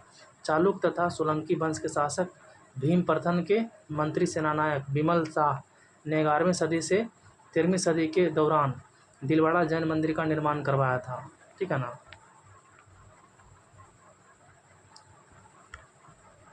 यह 5 मंदिरों का समूह है। विमल बसाही प्रथम जैन तीर्थंकर आदित्यनाथ को समर्पित है। लूना बसाही वैष्णव तीर्थंकर नेमिनाथ को समर्पित है। पीतल हार प्रथम तीर्थंकर आदिनाथ को समर्पित है। पार्श्वनाथ 23वें तीर्थंकर पार्श्वनाथ को समर्पित है। महावीर स्वामी अंतिम तीर्थंकर महावीर स्वामी को समर्पित है। ठीक है ना। मेजर ध्यानचंद खेल रत्न प्राप्त खिलाड़ी चिराग चंद्रशेखर शेट्टी किस खेल से संबंधित हैं? बैडमिंटन से हैं। चिराग चंद्रशेखर शेट्टी बैडमिंटन से संबंधित हैं। मेजर ध्यानचंद खेल रत्न प्राप्त खिलाड़ी चिराग चंद्र शेट्टी के संबंध बैडमिंटन से है। चिराग शेट्टी को वर्ष 2023 में मेजर ध्यानचंद खेल रत्न अवार्ड से सम्मानित किया गया। त्वरित कार्य बल RAF किस अर्धसैनिक बल का भाग है? ठीक ना, CRPF का है। RAF CRPF का है। त्वरित कार्य बल RAF CRPF का भाग है। त्वरित कार्य RAF की स्थापना 1992 ईस्वी में दंगों जैसी स्थितियों से निपटने के लिए की गई थी। समाजवादी विचारधारा किसे स्वीकार नहीं करता है? समाजवादी विचारधारा किसे स्वीकार नहीं करता है? निजी संपत्ति को। निजी संपत्ति डी नंबर ऑप्शन हो जाएगा। 1 सेकंड में देखते हैं 61 का डी। ठीक है। समाजवादी विचार किसी निजी संपत्ति को स्वीकार नहीं करता है। ठीक ना। समाजवाद एक राजनीतिक और आर्थिक व्यवस्था है जिसका उत्पादन और संपत्ति के साधनों पर सार्वजनिक स्वामित्व होता है, जिसका नियंत्रण राज्य करता है। ठीक है ना। समाजवाद की विशेषता है वर्गहीन समाज जिसमें अमीर और गरीब के बीच कोई भेदभाव नहीं हो। ठीक है ना। सभी संसाधनों को समान स्वामित्व या सामूहिक स्वामित्व पर मतलब बांटा। आय का समान वितरण। ठीक ना। बाजार शक्तियों का अभाव होता है। ठीक है ना। अपनी जाति में विवाह करना क्या कहलाता है? अंतर्विवाह। ठीक है ना। अपनी जाति में विवाह करना अंतर्विवाह कहलाता है। अंतर्विवाह के अनुसार एक विशिष्ट वर्ग के व्यक्तियों को उसी वर्ग के अंदर रहने वाले व्यक्तियों से ही वर वधू को चुनना पड़ता है। ये उस वर्ग के बाहर किसी व्यक्ति के साथ विवाह नहीं कर सकते हैं। ठीक है ना। अंतर्विवाह के 2 नियम हैं, जातीय अंतर्विवाह और उपजातीय अंतर्विवाह। विषम को चुने। ठीक है ना। ये सब हिंदी का है, पैर टकना करना है, इसको आप लोग खुद से देख लीजिएगा। भारत का इलेक्ट्रॉनिक राजधानी के रूप में प्रसिद्ध है। ठीक है ना। बेंगलुरु भारत का इलेक्ट्रॉनिक राजधानी के बेंगलुरु को कहा जाता है। भारत के विभिन्न शहर एवं उसके उपनाम। ठीक है ना। आंतरिक शहर बेंगलुरु को बोलते हैं। बुनकरों का शहर पानीपत को बोलते हैं। रैलियों का शहर नई दिल्ली को बोलते हैं। महलों का शहर कोलकाता को बोलते हैं। त्योहारों की नगरी मदुरई को बोलते हैं। ठीक है ना। मुगल काल में पूरे राज्य का वित्त व्यवस्था कौन अधिकारी देखता था? ठीक है ना। मुगल काल में पूरे राज्य का वित्त व्यवस्था कौन अधिकारी देखता था? ठीक है ना। दीवान देखता था। वित्त अधिकारी का दीवान देखता था। मुगल काल में पूरे राज्य का वित्त व्यवस्था दीवान नामक अधिकारी देखता था। दीवान शब्द फारसी मूल का शब्द है। इस पद की स्थापना अकबर ने अपने शासनकाल के 8वें वर्ष में किया था। यह वित्त एवं राजस्व का सर्वोच्च अधिकारी होता था। दीवान की सहायता के लिए अनेक अधिकारी होते थे, जैसे दीवान खालसा शाही भूमि का देखभाल करने वाला अधिकारी, दीवान तन वेतन और जागीर का देखभाल करने वाला। ठीक है ना। मुस्तैफी आय व्यय का निरीक्षण करने वाला तथा मुसारिफ लेखाधिकारी। ठीक है ना। लेखाधिकारी। आमिल अकबर ने अपने शासन के 18वें वर्ष में इस पद का गठन किया था। ठीक है ना। यह परगने का वित्त अधिकारी होता था। आमिल। ठीक है ना। अमलगुजार जिला के राजस्व का प्रमुख अधिकारी होता था। राजस्व का भी। ठीक है ना। देखिए 2SO2 और O2 2SO3 उष्माक्षेपी है तो। ठीक है ना। उच्च दाब उत्प्रेरक और निम्न ताप हो जाएगा इसका आंसर। ठीक है ना। अब देखिए इसके बारे में पढ़ते हैं। उच्च दाब उत्प्रेरक निम्न ताप अभिक्रिया उष्माक्षेपी है, अतः यह निम्न ताप पर अनुकूल होती है। मोलों की संख्या में कमी होती है तथा अभिक्रिया उच्च दाब पर अनुकूल होती है। यह अभिक्रिया है, इसको देख लीजिएगा। ठीक है ना। यह अभिक्रिया ऊष्माक्षेपी या ऊष्मादायक है। इसमें आयतन की कमी होती है। प्रतिकरण रिएक्टेंट के 3 अणु प्रतिफल या 2 आयन का निर्माण होते हैं। दाब का प्रभाव दाब का प्रभाव यदि ऊपर से साम्य का दाब बढ़ा दिया जाए तो ली चैटेलियर का सिद्धांत के अनुसार अभिक्रिया इस बाहरी दाब को नष्ट करने की चेष्टा करेगी और अभिक्रिया उस दिशा में होगी जिसके आयतन में कमी हो जाएगी। ठीक है ना। चूँकि अंतिम अभिक्रिया में आयतन कम होता है, अतः दाब अधिक करने पर SO3 अधिक बनेगा। ठीक है ना। ली चैटेलियर का सिद्धांत यदि कोई उत्क्रमणीय अभिक्रिया समयावस्था में हो तो और साम निर्धारित करने वाले एक या अधिक कारण सांद्रण ताप और दाब बदल दिए जाएं तो अभिक्रिया ऐसी दिशा में होने लगेगी जिसमें परिवर्तन का प्रभाव जहां तक संभव हो समाप्त हो जाएगा। ताप का प्रभाव अगर साम का ताप कम कर दिया जाए तो अभिक्रिया की चेष्टा उस तरफ जाने की होगी जिस ओर जाने से अधिक ताप निकलेगा। अतः उपरोक्त अभिक्रिया ताप घटाने से SO3 बनेगा क्योंकि अभिक्रिया ऊष्मादायक है। ऊष्माक्षेपी अभिक्रिया में ऊष्मा का उत्सर्जन अर्थात ऊष्मा सिस्टम से निकल कर परिवेश में प्रवेश करती है। कौन सा कथन असत्य है?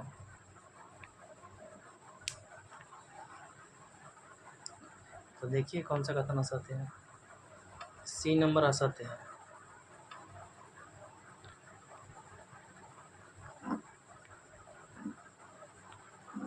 ठीक है ना। चलिए पढ़ते हैं।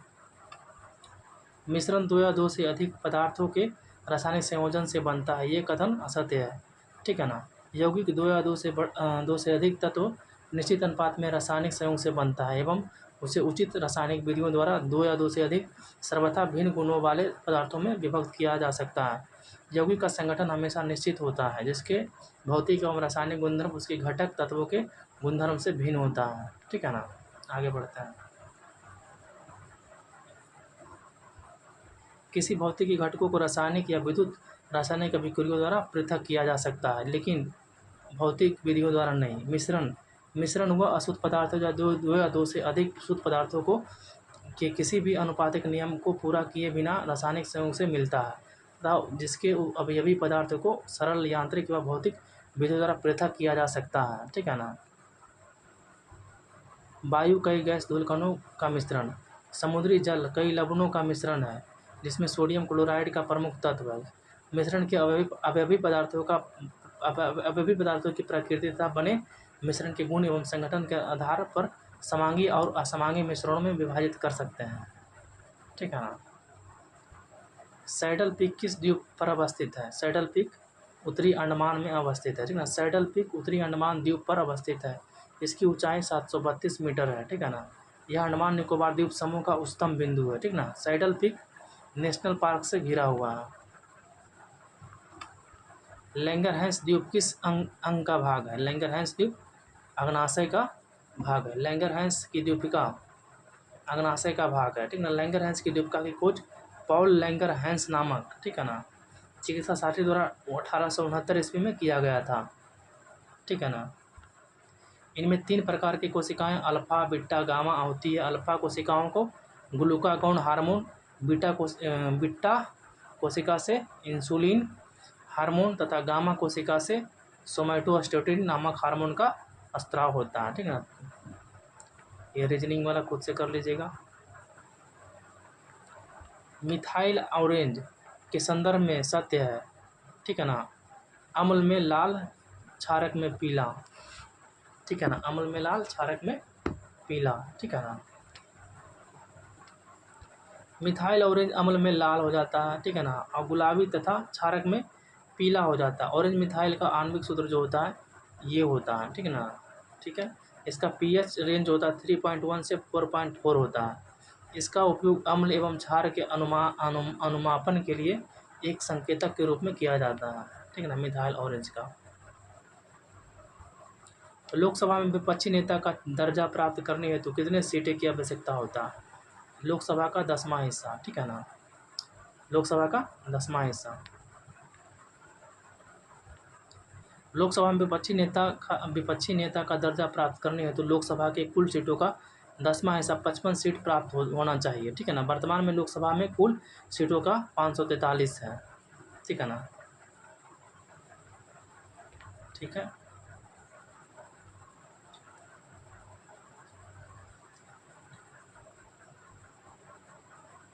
ठीक है। अंतर्राष्ट्रीय न्यायालय में कुल कितने न्यायाधीश होते हैं? अंतर्राष्ट्रीय न्यायालय में कुल 15 न्यायाधीश होते हैं। अंतर्राष्ट्रीय न्यायालय में कुल 15 न्यायाधीश होते हैं। अंतर्राष्ट्रीय न्यायालय संयुक्त राष्ट्र महासभा और सुरक्षा परिषद द्वारा 9 वर्ष कार्यकाल के लिए चुने गए 15 न्यायाधीश से बना है, ठीक है ना। अंतर्राष्ट्रीय न्यायालय, जिसे विश्व न्यायालय भी कहा जाता है, ठीक है, संयुक्त राष्ट्र द्वारा मुख्य न्यायिक अंग है। यह संयुक्त राष्ट्र के चार्टर द्वारा जून 1945 में स्थापित किया गया और अप्रैल 1946 में काम करना शुरू किया, ठीक है ना। न्यायालय किस मामले में हस्तक्षेप नहीं कर सकता है? ठीक है ना, सी नंबर, ठीक है ना। चुनावी क्षेत्र का परिसीमन, पंचायती राज में सीटों का आवंटन, ठीक है ना, इसमें हस्तक्षेप बिल्कुल नहीं कर सकता है। कथन 1 और 2 दोनों सत्य, क्योंकि दोनों मामलों में न्यायालय हस्तक्षेप नहीं कर सकता। संविधान के अनुच्छेद 82 के अनुसार प्रत्येक जनगणना के पश्चात संसद विधि द्वारा परिसीमन अधिनियम और अधिनियमित करती है। अधिनियम के प्रवृत्त होने के पश्चात केंद्र सरकार परिसीमन आयोग का गठन करती है। परिसीमन आयोग परिसीमन अधिनियम के प्रावधानों के अनुसार संसदीय निर्वाचन क्षेत्रों की सीमाओं का सीमांकन करता है, ठीक है ना। परिसीमन आयोग की नियुक्ति राष्ट्रपति के द्वारा की जाती है तथा यह निर्वाचन आयोग के साथ मिलकर कार्य करता है। पहला परिसीमन कार्य 1950 से 51 में हुआ था तथा आखिरी परिसीमन आयोग 2002 में किया गया था। 84वां संविधान संशोधन 2002 के द्वारा अगले परिसीमन का 2026 तक के लिए स्थगित कर दिया गया है, जो 2001 की जनगणना के आधार पर होगा, जबकि वर्तमान परिसीमन 1971 की जनगणना पर आधारित है, ठीक है ना। पंचायतों में सीटों का आवंटन का फॉर्मूला संसद तथा राज्य विधानसभा द्वारा किया जाता है, जिसका क्रियान्वयन राज्य निर्वाचन आयोग द्वारा किया जाता है। 73वां संविधान संशोधन 1992 द्वारा पंचायतों को संवैधानिक दर्जा दिया गया है, ठीक है ना। अनुच्छेद 243 के घ में पंचायतों में आरक्षण से संबंधित प्रावधान दिए गए हैं, ठीक है ना।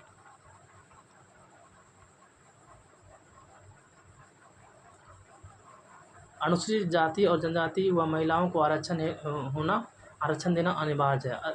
पिछड़ा वर्गों के आरक्षण का फैसला राज्य विधानमंडल के स्वविवेक पर है, ठीक है ना। महिलाओं के लिए 1/3 स्थान आरक्षित हैं, ठीक है ना। महिलाओं के लिए 1/3 स्थान आरक्षित है। राज्य विधानमंडल में बढ़ा सकती है, लेकिन कम नहीं कर सकती है, ठीक है ना। राज्य विधानमंडल बढ़ा सकती है, कम नहीं कर सकते हैं। बिहार सरकार द्वारा 2006 में पंचायती निकायों में महिला आरक्षण को बढ़ाकर 50% कर दिया गया, ठीक है ना। 1946 के शाही नौसेना विद्रोह का नेतृत्व किसने किया था? तो MS खान ने किया था, ठीक है ना। 1946 में शाही नौसेना विद्रोह का नेतृत्व MS खान ने किया था। 18 फरवरी 1946 को खराब भोजन, जातीय भेदभाव, कम वेतन, चरित्र पर टिप्पणी आदि कारणों से रॉयल इंडियन नेवी, ठीक है ना, के जहाज तलवार के गैर कमीशन्ड, ठीक है ना, अधिकारियों और सिपाहियों ने जिन्हें रेटिंग कहा जाता था, विद्रोह कर दिया। विद्रोह का तत्कालीन कारण नाविक BC दत्ते की गिरफ्तारी थी, ठीक है ना, जिन्होंने जहाज तलवार की दीवार पर अंग्रेज भारत छोड़ो लिखा था। विद्रोहियों ने नौसेना केंद्रीय हड़ताल समिति का गठन किया, जिसका नेतृत्व MS खान ने उपाध्यक्ष मदन सिंह ने किया था, ठीक है ना। विद्रोहियों को कुचलने के लिए सरकार ने एडमिरल गोल्डफ्रेड को इस आदेश से भेजा कि ब्रिटिश फौजी को सारा सेना दमन के लिए लगा दी जाए, भले ही संपूर्ण नौसैनिक शक्ति नष्ट हो जाए। 25 फरवरी 1946 को सरदार पटेल सिंह और जिन्ना के आश्वासन कि उसका दमन नहीं किया जाएगा और विद्रोहियों ने आत्मसमर्पण कर दिया, ठीक है ना। भारत ने फ्रांस और संयुक्त अरब अमीरात के साथ कौन सा युद्धाभ्यास आयोजित किया है? तो डेजर्ट नाइट, ठीक है ना। भारत ने फ्रांस और संयुक्त अरब अमीरात के साथ डेजर्ट नाइट अभ्यास आयोजित किया। यह वायुसेना का संयुक्त अभ्यास है। इसका आयोजन जनवरी 2024 को अरब सागर के ऊपर किया गया। LLM लार्ज लैंग्वेज मॉडल को रोवर AI कंपनी ने किस नाम से विकसित किया है? तो Bharat GPT। LLM large language model को रोवर AI कंपनी ने भारत GPT नाम से विकसित किया है। इसका उद्देश्य देश में प्रचलित भाषा विविधता चुनौतियों का समाधान करते हुए 22 भारतीय भाषाओं में AI वार्तालाप समानताओं को बदलना है। ठीक है ना। ब्लड प्रेशर को व्यक्त किया जाता है। ठीक है ना, सिस्टोलिक और डायस्टोलिक में। ये नंबर ऑप्शन हो जाएगा। ठीक है ना। ब्लड प्रेशर को सिस्टोलिक और डायस्टोलिक द्वारा व्यक्त किया जाता है। रुधिर कोशिकाओं की दीवार पतली और गुहा संकरी, ठीक है ना, नैरो होने के कारण दाब के साथ रुधिर को भेजा जाता है। यह दाब दाब नलियों के संकोचन से उत्पन्न होता है एवं सिस्टोलिक प्रेशर कहते हैं। ठीक है ना। सिस्टोलिक प्रेशर 120 मिलीमीटर पारे के स्तंभक द्वारा उत्पन्न दाब के समान होता है। ठीक है ना। इस प्रकार नीले के परासरण से भी दाब उत्पन्न होता है। जब रुधिर आलिंद से नीले में प्रवेश करता है तब इसे डायस्टोलिक प्रेशर कहते हैं। ठीक है ना। यह 80 मिलीमीटर पारे के स्तंभ के दाब द्वारा मतलब समान होता है। ठीक है ना। एक स्वस्थ मनुष्य का सिस्टोलिक और डायस्टोलिक जो होता है 120 और 80 के रूप में लिखा जाता है। ठीक है। रुधिर चाप उम्र, बीमारी तथा विभिन्न शारीरिक एवं मानसिक स्थिति को दर्शाते हैं, लेकिन प्रत्येक अवस्था के लिए एक पराशर मान होता है। उस अवस्था में रुधिर चाप ज़्यादा घटने बढ़ने से शारीरिक अवस्था को दर्शाता है। ठीक है ना। दूसरी सबसे बड़ी पाचन ग्रंथि कौन है? तो अग्नाशय है। ठीक है ना। अग्नाशय दूसरी सबसे बड़ी पाचन ग्रंथि है। इसकी लंबाई 6 से 10 इंच है। ठीक है ना। यह उदर के पीछे ऊपरी बाएं उदर में स्थित है। ठीक है ना। अग्नाशय बहिस्रावी कार्य जिसमें एंजाइमों और का उत्पादन शामिल होता है जो पाचन की क्रियाओं में सहायक होता है। तो अंतःस्रावी कार्य जो इंसुलिन और ग्लूकागॉन के स्राव द्वारा रक्त शर्करा के स्तर को नियंत्रित और विनियमित करने के लिए जिम्मेदार है। यकृत शरीर के सबसे बड़ी ग्रंथि है। ठीक है ना। मुक्त रूप से गिरते हुए पिंड की ऊर्जा स्थिर रहती है। मुक्त रूप से गिरती हुई पिंड की ऊर्जा स्थिर रहती है। किसी बिंदु की स्थितिज ऊर्जा में जितना कमी होती है गतिज ऊर्जा में उतनी ही वृद्धि होती है। किसी ऊंचाई h पर स्थित ऊर्जा अधिकतम होता है। जैसे जैसे वस्तु नीचे गिरती है, ठीक है ना, इसके वेग में वृद्धि होती है और स्थितिज ऊर्जा में कमी तथा गतिज ऊर्जा में वृद्धि होती है। जब वस्तु पृथ्वी की सतह पर पहुंचने वाला होता है तब इसकी गतिज ऊर्जा अधिकतम तथा स्थितिज ऊर्जा न्यूनतम होती है। h बराबर 0 हो जाती है। अतः ऊर्जा नष्ट नहीं होती है बल्कि परिवर्तन होता है और प्रत्येक बिंदु पर kinetic energy plus potential energy अचर ही मतलब रहता है। अतः कहा जा सकता है कि मुक्त रूप से गिरते हुए पिंड की ऊर्जा स्थिर रहता है। ठीक है ना। देख लीजिए ये। हम देखिए, अर्थात स्थितिज ऊर्जा बराबर जो होता है गतिज ऊर्जा, ठीक है ना, स्थितिज ऊर्जा बराबर अचर। मानचित्र पर किसी समतल आकृति की सीमा रेखा को पता लगाकर उसका क्षेत्रफल मापने वाला उपकरण कौन है? ठीक है ना। तो प्लेनीमीटर होता है। ठीक है ना। प्लेनीमीटर के द्वारा मानचित्र पर किसी समतल आकृति की सीमा रेखा का पता लगाकर उसका क्षेत्रफल मापा जाता है। हाइग्रोमीटर के द्वारा सापेक्ष आर्द्रता को मापा जाता है। एनीमोमीटर के द्वारा हवा की गति को मापा जाता है। रेटामीटर के द्वारा एक बंद ट्यूब पाइप में तरल पदार्थ के प्रवाह की दर को मापा जाता है। ठीक है ना। निम्न ये सबको आपको खुद से करना है। रीजनिंग है। ठीक है ना। रीजनिंग है। ठीक है। रीजनिंग है। मैथ है। ठीक है। ठीक है। ठीक है। ठीक है। ठीक है। ठीक है। देखिए ये सब रीजनिंग है। 88 में भी रीजनिंग है। ये सबको आपको खुद से करना होगा मेरे प्यारे दोस्त। ठीक है ना। इसमें भी लगता है रिंग कान में। ठीक है। ये सब में रीजनिंग है। कौन द्वितीयक समूह का है, ठीक है ना, देखिए उसको बताते हैं, ये है, ठीक है, 92 नंबर पे आते हैं। कौन द्वितीयक समूह का है, ठीक है ना, तो अस्पताल जो है द्वितीयक समूह में आता है, अस्पताल द्वितीयक समूह में आता है। अस्पताल द्वितीयक समूह का उदाहरण है। द्वितीयक समूह उसे कहते हैं जो आकार में बड़े होते हैं, जिसके सदस्यों में घनिष्ठता का अभाव होता है तथा इसमें अव्यक्तिक संबंध पाया जाता है। उदाहरण के लिए महाविद्यालय, अस्पताल, श्रमिक संघ, संसद आदि, ठीक है ना। प्राथमिक समूह उसे कहते हैं जो आकार में छोटे हो और तथा जिसके सदस्य आपस में निकट और व्यक्तिगत चिरस्थायी संबंध रखते हैं। उदाहरण के लिए परिवार, मित्र, पड़ोसी, संबंधी, रिश्तेदार ये आते हैं प्रथम में, ठीक है ना। ये पी है और फिर ये सब है। देखिए 95 नंबर पे आते हैं। पीर पंजाल किसके अंतर्गत आता है, तो पीर पंजाल जो है 95 का ये जम्मू कश्मीर के अंतर्गत आता है। पीर पंजाल किसके अंतर्गत आता है, तो जम्मू कश्मीर के अंतर्गत आता है, ठीक है ना। देखिए पीर पंजाल जम्मू कश्मीर हिमाचल प्रदेश के अंतर्गत आता है, ठीक है। पीर पंजाल मध्य हिमालय का भाग है, यह मध्य हिमालय के सबसे बड़ी श्रेणी में आता है पीर पंजाल, ठीक है ना। मध्य हिमालय, लघु हिमालय के अंतर्गत 5 श्रेणियाँ, ठीक है ना। पीर पंजाल, धौलाधर, महाभारत श्रेणियाँ, नागटिब्बा तथा मर्मुगाओ, पता नहीं जो भी होगा इसको देखना पड़ेगा आपको एक बार। मंसूरी, मर्मुगाओ, ठीक है, ठीक है, इसको देख लें। हाइड्रोजन पहली कक्षा से दूसरी कक्षा जाने पर कोणीय संवेग होता है, ठीक है ना। कोणीय संवेग जो होता है क्या होता है, तो कोणीय संवेग जो होता है 2.21 × 10⁻⁻34 जूल पर सेकेंड, ठीक है ना। ये देखिए ये सब फार्मूला है, ठीक है ना, ये सब निकाला गया है, इसको ध्यान से देख लीजिएगा। 99 100, ठीक है। देखिए संगम साहित्य में मोवेनदार, ठीक है ना, में कौन से 3 राज वर्णन है, ठीक है ना। ए चोल, चेर, पांड, ठीक है ना, चोल, चेर, पांड, ठीक है ना। मोवेनदार